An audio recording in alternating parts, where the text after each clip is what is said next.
Bonjour chers élèves, merci d'être là à cette séance de physique. Je vous dis merci pour vos réactions, mais je vous assure que la prochaine séance, je vais répondre à toutes vos questions. Aujourd'hui, nous allons continuer la suite de notre cours de sciences physiques sur le chapitre oscillation mécanique. Donc la fois passée, nous avons vu le pendule élastique horizontal. Nous allons continuer la suite. La suite, c'est le pendule élastique vertical. Sur ce chapitre, nous allons illustrer avec 3 schémas que vous avez au tableau. Vous avez 3 schémas. Étude du pendule élastique vertical. Alors, le premier schéma, figure A, c'est ressort à vide. Donc c'est un ressort à vide, vous voyez, l'extrémité inférieure, ici il n'y a rien. On a suspendu juste le ressort. Donc c'est un ressort à vide. Donc c'est la longueur naturelle, la longueur initiale du ressort L0. La deuxième figure, figure B, on suspend à l'extrémité libre de ce ressort-là un objet de masse M. Alors quand on suspend un objet de masse M, le ressort s'étire. Donc il y a un allongement. Alors on se retrouve ici, vous voyez, vous avez ici un allongement que j'ai noté I0. Donc c'est un allongement du deuxième ressort. Et vous avez 2 forces, le poids P et la tension T. Ça c'est la position d'équilibre. Là c'est on dit l'équilibre. Il n'y a pas oscillation. On suspend juste la masse et il y a un allongement I0. Maintenant, nous allons provoquer des oscillations. Pour provoquer des oscillations, on va tirer encore vers le bas de la position d'équilibre le solide S. Voilà, je tire le solide vers le bas d'une longueur X encore et je lâche sans vitesse initiale. Et donc, il doit y avoir des mouvements des oscillations. Donc, mouvement de va-et-vient autour de la position d'équilibre, de la position inférieure à la position supérieure et vice-versa. Donc, on a mis le système en mouvement oscillatoire. Voilà, donc, sur ce chapitre, nous allons, cette partie, on va voir 2 points. Le premier point, c'est comment déterminer l'équation différentielle du mouvement. Et le deuxième, comment évaluer l'énergie mécanique du système que nous avons étudié, ressort vertical. Voilà, on va faire une étude dynamique. Dans l'étude dynamique, nous allons d'abord préciser le système à étudier. Le système à étudier, c'est le solide de masse M. C'est notre système. Le référentiel terrestre est supposé galiléen. Donc c'est dans un référentiel terrestre galiléen qu'on va étudier le mouvement. Et le bilan des forces, on a 2 forces. Le poids P et la tension T. Donc pour déterminer l'équation différentielle, nous allons considérer 2 conditions. D'abord, à l'équilibre et en mouvement. Alors, à l'équilibre, on va appliquer le principe d'inertie. Que dit le principe d'inertie? Le principe d'inertie dit la somme des forces extérieures appliquées au solide est égale au vecteur nul. Voilà donc, le principe d'inertie s'applique à l'équilibre. À l'équilibre, on fait la somme des forces extérieures est égale vecteur nul. Et nous avons 2 forces. On a le poids P et la tension T. Donc, le poids plus la tension est égal vecteur nul. Et nous allons faire des projections en projection sur l'axe vertical descendant. Donc sur l'axe vertical descendant, la tension T est dirigée vers le haut, donc elle est négative. Le poids qui est toujours orienté vers le bas est positif. Donc, suivant sur l'axe X', tu allais avoir P moins T qui est égal à 0. Donc, quand on fait des projections, il n'y a plus de flèches là. C'est des grandeurs algébriques. Alors que là, j'ai écrit avec flèche. Donc, c'est la somme vectorielle. Là, c'est la somme algébrique. Voilà. Le poids est égal à M fois G et la tension T est égale à K fois I'0. Donc, moins K fois I'0. K est la raideur du ressort et I'0 c'est l'allongement du ressort à l'équilibre. Donc, c'est ça qui donne un vecteur nul, qui donne 0. Voilà, donc vous avez une relation très importante là, qui nous permet soit de déterminer K, si vous connaissez M, G et I'0, soit de déterminer M, si on vous donne I'0 et K. Donc c'est une relation très importante que je dois noter, équation numéro 1. Maintenant, on va appliquer la RFD. Lorsqu'on tire encore le ressort d'une longueur X vers le bas, à partir de la position d'équilibre, et qu'on lâche sans vitesse initiale, on doit appliquer maintenant la RFD, c'est-à-dire la relation fondamentale de la dynamique que tout le monde connaît. Cette relation dit que la somme des forces extérieures est égale à la masse fois l'accélération du centre d'inertie du système. Alors on a toujours deux forces. Nous avons le poids plus la tension qui est égale à M fois A. Et nous allons faire la projection sur l'axe X', l'axe vertical descendant. Voilà, donc sur X', on a le poids qui est M fois G moins la tension T qui est égale à M fois AX. J'ai écrit X parce que nous travaillons sur l'axe X'. Donc c'est l'indice X, juste pour montrer que c'est l'accélération qui se trouve sur l'axe X'. Voilà. La tension T. À quoi est égale la tension T? La tension T, vous voyez, on a deux allongements. D'abord à l'équilibre, vous avez ici 0. Et de la position d'équilibre, j'ai tiré encore la masse vers le bas. Donc vous avez encore un nouvel allongement X qui s'ajoute à I'0. Voilà donc la tension T. Or, la tension T là est égale à K en facteur de I'0 plus le nouvel allongement X. K facteur de I'0 plus X. Alors on va remplacer T par son expression. Donc ce qui va nous donner MG moins K en facteur de X'0 plus X, qui est égal à M fois AX. Voilà. AX, c'est quoi? C'est l'accélération linéaire avec AX que vous avez vu en cinématique au chapitre 1. Cinématique, AX est égal à X 2 points. X 2 points. Et les points en physique symbolisent la dérivée par rapport au temps. C'est-à-dire quand je mets X point, c'est la première dérivée. 2 points, ça veut dire qu'on dérive X 2 fois pour avoir l'accélération AX. Alors on va remplacer AX par X 2 points, ce qui va nous donner MG moins K. On va développer moins K fois X'0, ça donne moins K X'0. Encore moins K fois X, ça nous donne moins K X qui est égal à M X 2 points. Voilà. Ce qu'on a ici, les deux premiers termes là, c'est différence. MG moins K X'0. C'est égal à quoi? Revenons à l'équilibre. MG moins K X'0 est égal à 0. Donc, cette différence-là est nulle. Donc c'est nul. Il reste seulement le terme moins kx.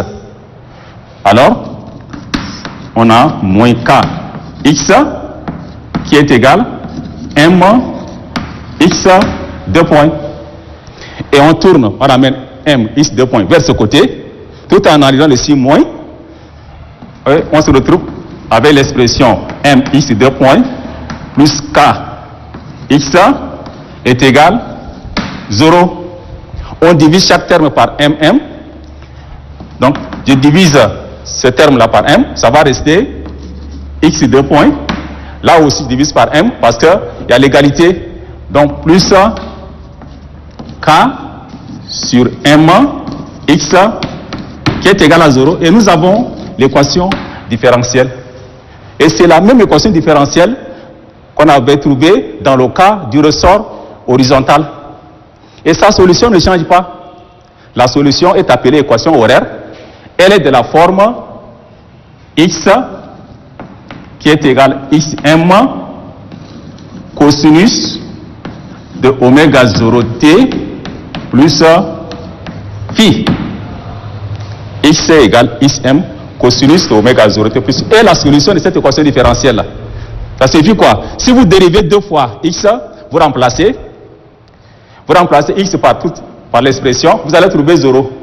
Donc c'est ça qu'on appelle équation horaire du mouvement, avec oméga 0 qui est appelée pulsation propre.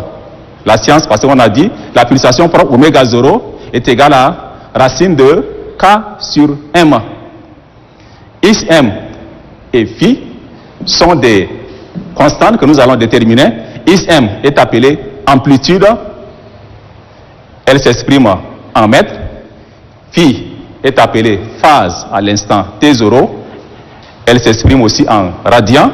Nous allons déterminer Xm et phi dans un exercice que nous allons faire à la prochaine séance. Nous allons passer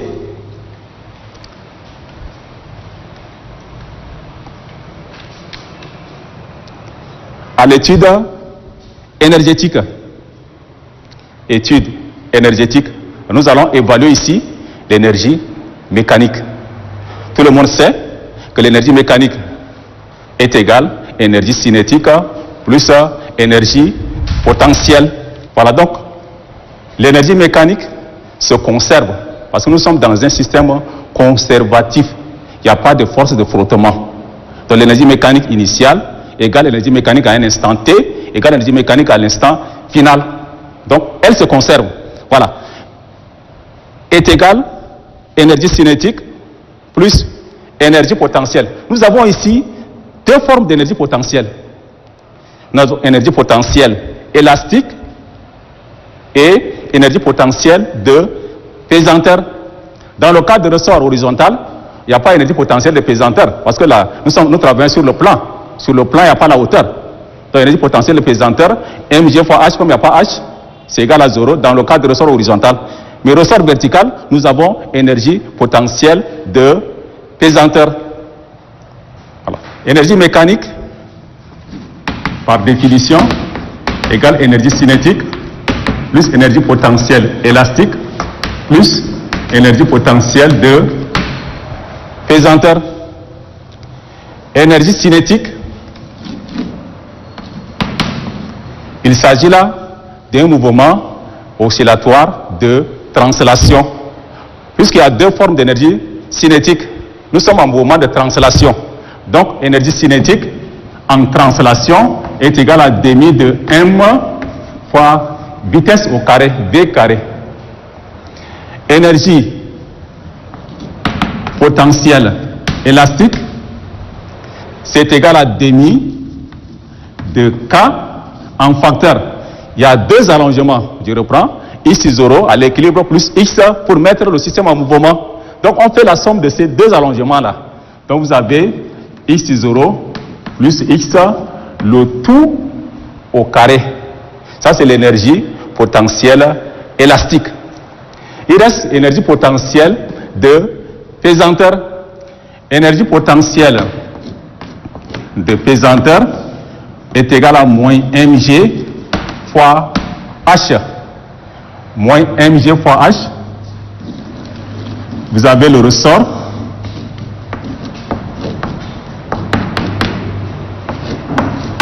en mouvement et le ressort à l'équilibre.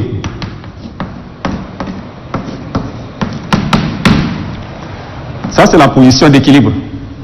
Vous avez l'axe x', x. Donc, pour calculer l'énergie potentielle des pesanteurs, il faut fixer état de référence. Puisque sans état de référence, vous n'allez pas calculer l'énergie potentielle des pesanteurs. Donc, nous allons prendre arbitrairement état de référence à l'équilibre. C'est-à-dire, à ce niveau-là, énergie potentielle des pesanteurs est égale à 0, à l'équilibre. Voilà, donc par rapport à l'état de référence, on va évaluer l'énergie potentielle lorsqu'on tire le ressort vers le bas d'une longueur x. Vous voyez, nous sommes sous l'état de référence. L'état de référence est au-dessus du point où on peut calculer l'énergie potentielle des pesanteurs. Donc, lorsque l'état de référence est au-dessus, l'énergie potentielle est négative. Si l'état de référence est en dessous, l'énergie potentielle est positive. Donc nous sommes dans un cas où l'état de référence est au-dessus du point où on peut calculer l'énergie potentielle. C'est pourquoi vous avez vu le signe moins mg fois h, parce que l'état de référence est au-dessus. Et la hauteur h n'est rien autre que l'allongement x. C'est x qui est appelé h. Alors, énergie potentielle des pesanteurs est égale à moins mg fois x, l'allongement x. Tout l'énergie mécanique est égale à l'énergie cinétique qui est demi de m v carré plus énergie potentielle élastique qui est égale à demi de k en facteur de x0 plus x le tout au carré plus énergie potentielle des pesanteurs qui est moins mgh, donc plus moins ça donne moins mgx. Et vous avez l'énergie mécanique dans le cas du ressort vertical. Voilà, nous allons passer maintenant à la deuxième partie, le pendule simple. Le pendule simple, c'est le cas de oscillation de rotation. Comme j'avais dit la fois passée, il existe deux types d'oscillations. Il y a oscillation de translation et oscillation de rotation. Oscillation de translation, on a vu le cas de ressort horizontal. Aujourd'hui, on vient de voir le ressort vertical. Maintenant, pour finir le chapitre, on va faire oscillation de rotation, le pendule simple. Voilà, c'est quoi le pendule simple? Je dis oscillation mécanique de rotation, le pendule simple. Le pendule simple, c'est un système qui est constitué d'un objet ponctuel de masse m retenu par un fil inextensible. Le fil n'est pas élastique. Un fil inextensible de masse négligeable. Et l'autre extrémité du fil est fixée au point O. Donc vous avez ici un pendule simple, un objet de masse m et un fil inextensible de masse négligeable. Alors nous allons provoquer des mouvements des oscillations. On va écarter la masse, l'objet m. J'écarte l'objet m vers la droite. Vous voyez, j'écarte d'un angle θm. On écarte l'objet. Et quand je lâche l'objet écarté sans vitesse initiale, il fait des mouvements des oscillations autour de la position d'équilibre. C'est cette position qui est appelée position d'équilibre. On lâche, l'objet part en moins θm, il revient à θm, d'un mouvement oscillatoire, puisqu'il n'y a pas de frottement. Donc c'est un mouvement oscillatoire autour de la position d'équilibre. Et ici nous avons deux forces. Nous avons le poids, la tension. Ici, vous avez le poids et la tension. Donc dans ce chapitre, cette partie, on va déterminer aussi l'équation différentielle et évaluer l'énergie mécanique. Étude dynamique. Le système à étudier, c'est solide ponctuel. Le solide là, un solide ponctuel, un solide considéré comme un point. On néglige les dimensions de ce solide là, un solide ponctuel de masse M. Le référentiel terrestre est supposé galiléen. Bilan de force, nous avons le poids et la tension T. Donc, nous allons appliquer la relation fondamentale de la dynamique pour déterminer l'équation différentielle du mouvement. Voilà. Ici, il s'agit de mouvement de rotation. Donc, on va appliquer la relation fondamentale de la dynamique d'un solide en rotation. Tout à l'heure, j'ai appliqué la relation fondamentale de la dynamique d'un solide en translation. C'était la somme des forces extérieures qui est égale à M fois A.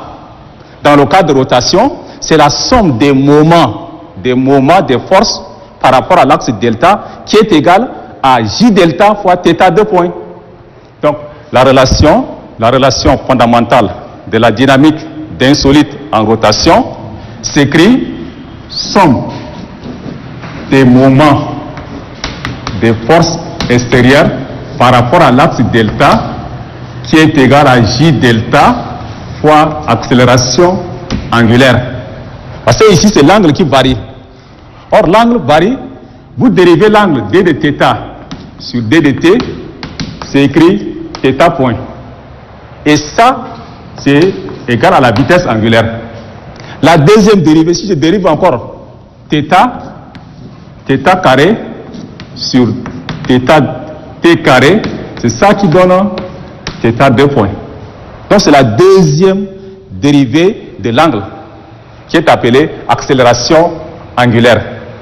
J delta est appelé moment d'inertie. Vous avez vu en première S comment calculer le moment d'inertie des solides homogènes. Ici nous avons un solide ponctuel. Voilà, donc J delta est égal à M fois R au carré. Pour un solide ponctuel, J delta est égal à M fois rayon au carré. Or, le rayon, pour nous, c'est le fil.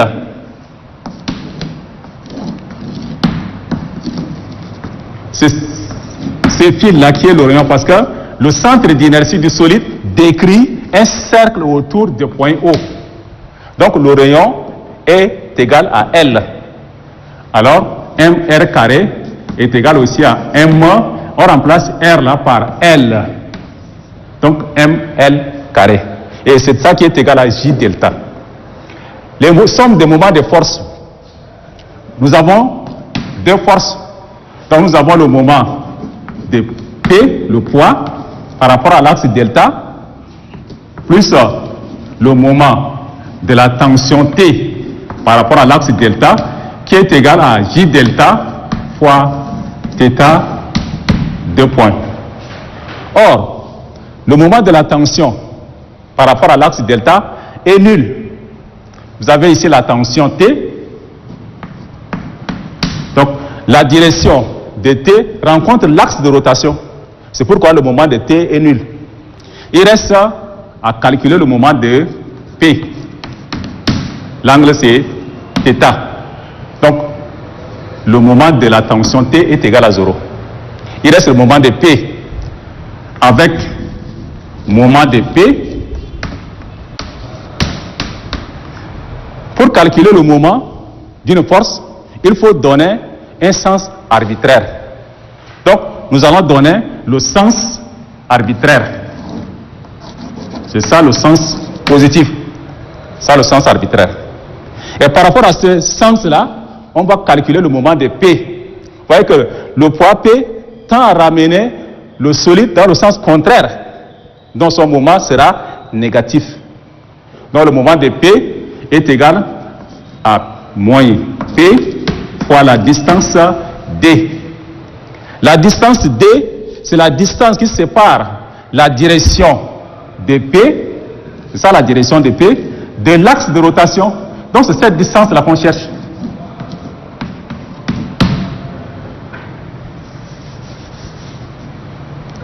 La distance qui sépare la direction de P de l'axe delta, c'est ça. Et la même distance se retrouve là. Vous voyez, nous avons la même distance en bas.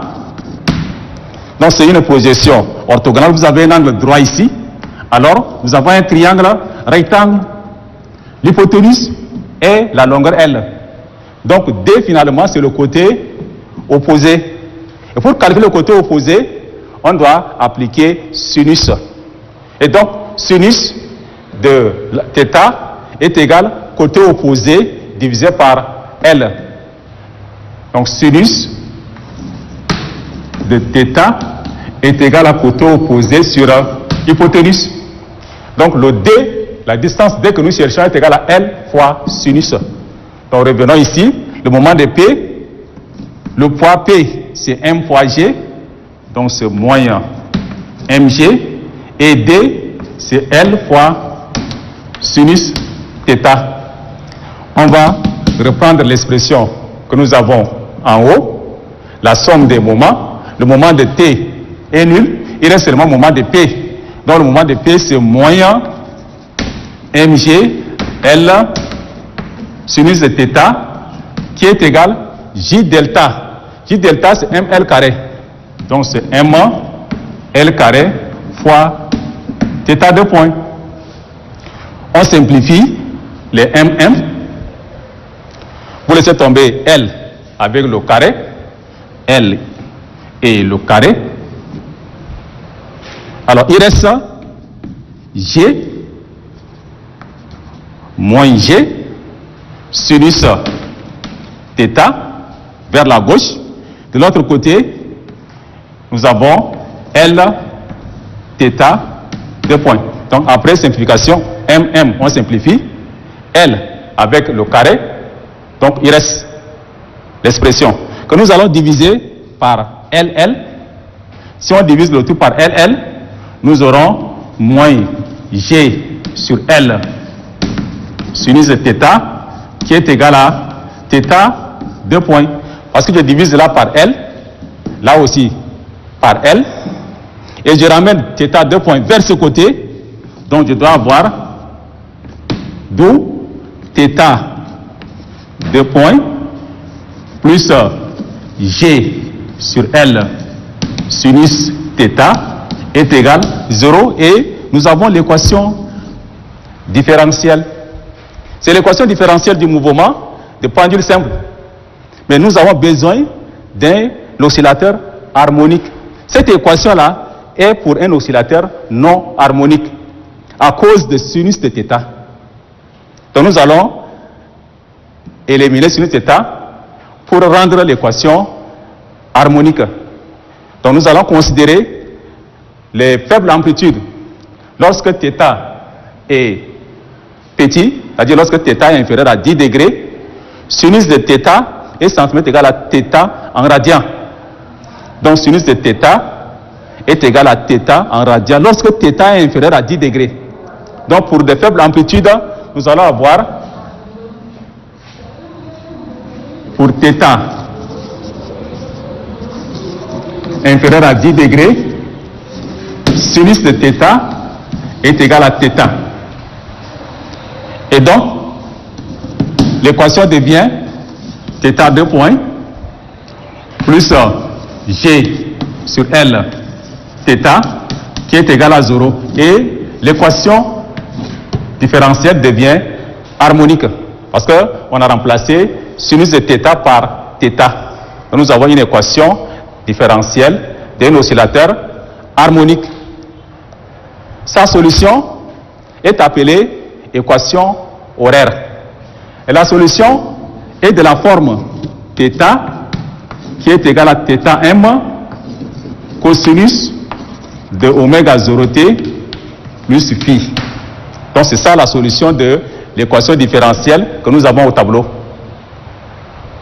Oméga 0 c'est égal à racine de G sur L.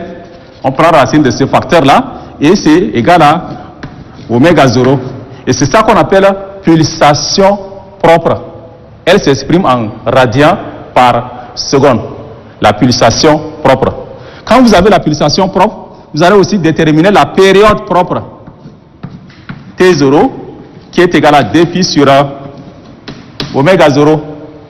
Donc, si on remplace oméga 0 par son expression, ça va nous donner dpi racine de L sur G.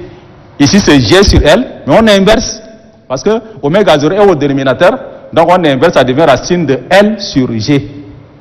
La période propre s'exprime en secondes. Vous avez aussi la fréquence propre qui est égale à l'inverse de la période 1 sur T0 et 1 sur T0, vous avez l'expression de T0. Donc c'est 1 sur 2pi racine de G sur L. Donc 1 sur T0, c'est la fréquence propre du mouvement. Elle s'exprime en Hertz. Voilà, vous connaissez les grandeurs. Oméga 0, période, fréquence.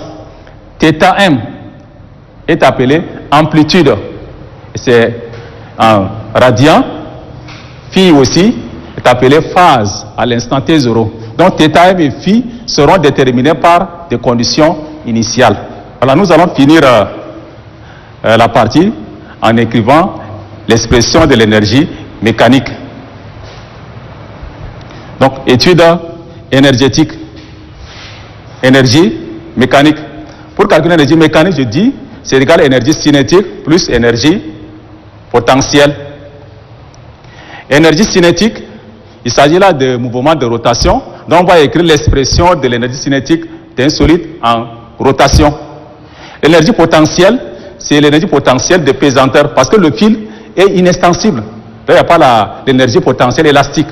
Nous avons seulement une seule forme d'énergie potentielle qui est l'énergie potentielle de pesanteur.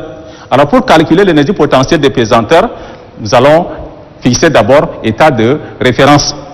Donc l'état de référence est fixé à la position d'équilibre. C'est-à-dire lorsque le solide arrive à la position d'équilibre, son énergie potentielle est nulle. Donc par rapport à ce point, on va évaluer la hauteur, la distance qui sépare le centre d'inertie de l'état de référence, cette distance-là qu'on a besoin pour calculer l'énergie potentielle de pesanteur. Voilà donc, énergie mécanique égale énergie cinétique plus énergie potentielle de pesanteur. Avec énergie cinétique qui est égale à demi de J delta fois oméga carré. Ça, c'est l'expression de l'énergie cinétique dans le cas de rotation. Énergie potentielle de pesanteur est égale à mg fois h. L'énergie potentielle de pesanteur est positive parce que nous sommes au-dessus de l'état de référence. L'état de référence est en bas, le solide est à une hauteur h. Donc l'énergie potentielle de pesanteur est positive. Maintenant, nous allons déterminer h. La hauteur h que vous avez ici, cette hauteur-là, est la même chose que cette distance, h. Ça, la hauteur h. Alors, cette hauteur, si le solide arrive à la position d'équilibre, cette distance-là, c'est L. Donc, la hauteur h est égale à la longueur L moins cette distance-là. Cette distance qui est le côté adjacent. Parce que vous avez l'angle θ là. Ça, c'est le côté adjacent. Ça fait L cosinus θ. Donc, H est égal à L moins L fois cosinus de θ. On peut prendre L en facteur. Donc, ça fait L en facteur de 1 moins cosinus de θ. Maintenant, l'énergie mécanique devient énergie cinétique. Ça fait demi de J delta fois oméga au carré. Énergie potentielle de pesanteur fait plus mg fois h. H c'est égal à L en facteur de 1 moins cos de θ. Donc L en facteur de 1 moins cos de θ et vous avez l'énergie mécanique du système. Chers élèves, nous sommes arrivés à la fin de notre chapitre. Prochaine science, nous allons on va répondre aux différentes questions et éventuellement traiter 2 ou 3 exercices sur les parties que nous avons vues. Je vous remercie pour votre aimable attention.